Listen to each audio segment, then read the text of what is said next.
Hi everyone, and I hope you're doing well. We've got a Monster Train update and it adds quite a bit amount of content. You might ask what is included in this update, and we have got new champions, card balance changes, new starting cards, a new artifact for each clan, new bosses, and that's about it. I will now go over the new champions, their starting cards, and give some tips about their builds. Shardtail Queen is your champion for imp-heavy Hellhorned builds. Queen's Impling is her starting card, which provides an okay effect but falls off sharply after the 5th circle. Most of her builds will look like 2 Imperate and 1 anything.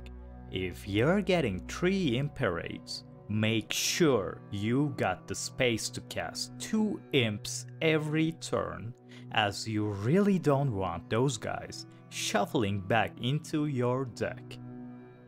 Shardtail Queen with Primitive Mold is my favorite build for her.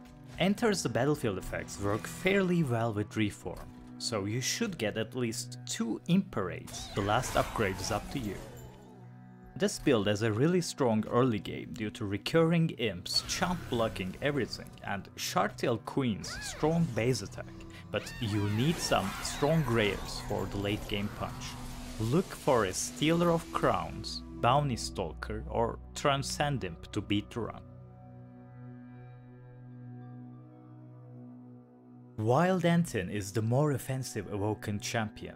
He has access to Multi-Strike in Predator 2, to Sweep and Rooted in Strangler, and even his Incant tree is no joke.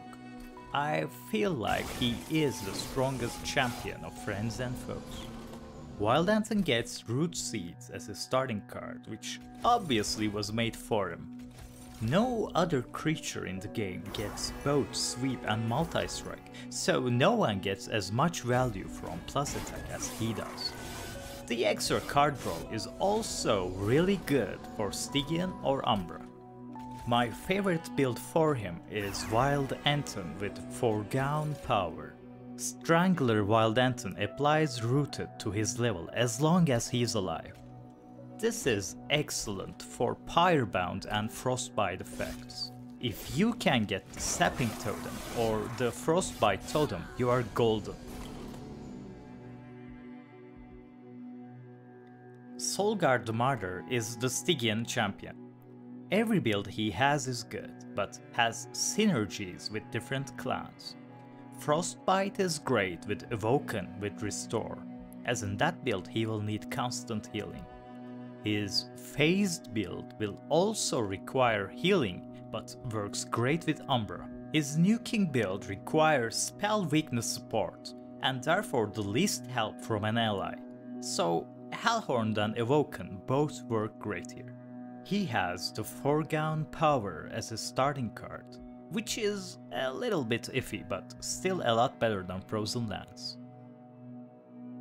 Primordium goes with anything, as your main targets are the Crucible Brothers. Think of him as a huge morsel. If you are going superfood, always go Hellhorned, as if you can find a One Horn's Tomb, it's game over. It has Plink as a starting card, which, while lacking Shadesplitter's simplicity, is a pretty good card once upgraded.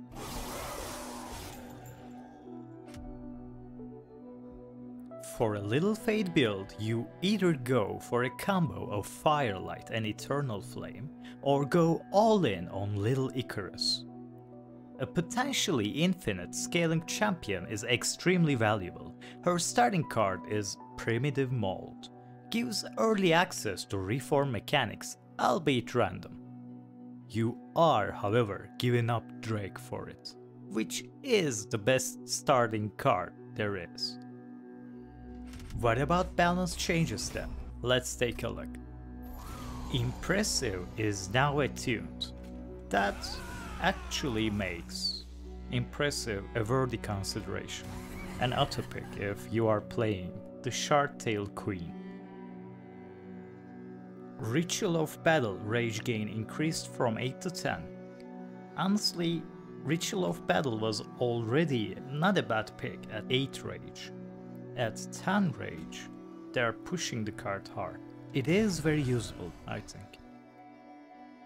Sting damage increased from 5 to 10. Honestly, Sting was already used for the card draw for free, so at 10 damage it's pretty good really. For Stygian, a bunch of cards get attuned keyword. This keyword works really well with Stygian. It just got a lot easier to play Stygian in my opinion. I think the only important one for Melting Remnant is Intent on Death, rarity increased to rare, and cost is now 2 instead of 0. The changes are almost all buffs, and while the nerf was hard, it doesn't make Bounty Stalker any less of a powerhouse, so I think it was positive. So we also get 5 new artifacts, with each one buffing an aspect of the new champion. Queen's Tale, excellent for the queen, situational otherwise. However, if you are running any amount of imps, card draw is always worth picking an artifact for. Kinstone Totem, it's very easy to trigger with foregone powers, but Stygian usually goes for reduced costs on their spells, so an extra draw would have been much better. Shadow Box will be triggered on most fights past the first boss, but the important part is whether you will be needing it or not. I think this is a good grip. That's just too much damage. Fate's First Blade encourages you to play the Reform game, but it's a bit slow to get started. I couldn't find Wild Anthems, so it's bad. The worst there is. Blech. But what do we do about the new bosses, you ask? Well, let's take a look. Talos replaces Daedalus as your first boss, but she isn't as difficult to fight as Daedalus is. She attacks herself, and while that's not that much of a deal, she afflicts your creatures with some truly pesky effects.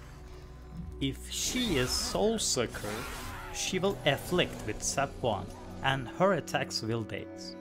If she is Protective, she will grant Armor 5 to her own creatures, and her attacks will push your front line to the back.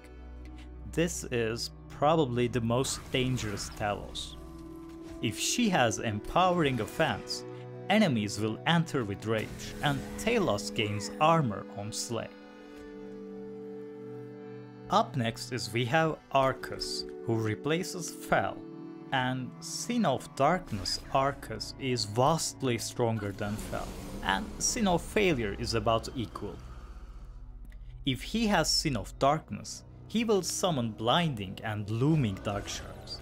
Both Blinding Darkshard and Looming Darkshard has an extremely noticeable impact on the fight, and his non-trivial attack damage just tops it off. Blinding Darkshard makes it so that each time you cast a creature on that level, your creatures get dazed. And Looming Darkshard makes it so that each time you have cast a spell on that level, spells in your hand get increased cost for the rest of the battle. If he is Sin of Failure, he's a bit easier with Shattering Darkshard and Looming Darkshards.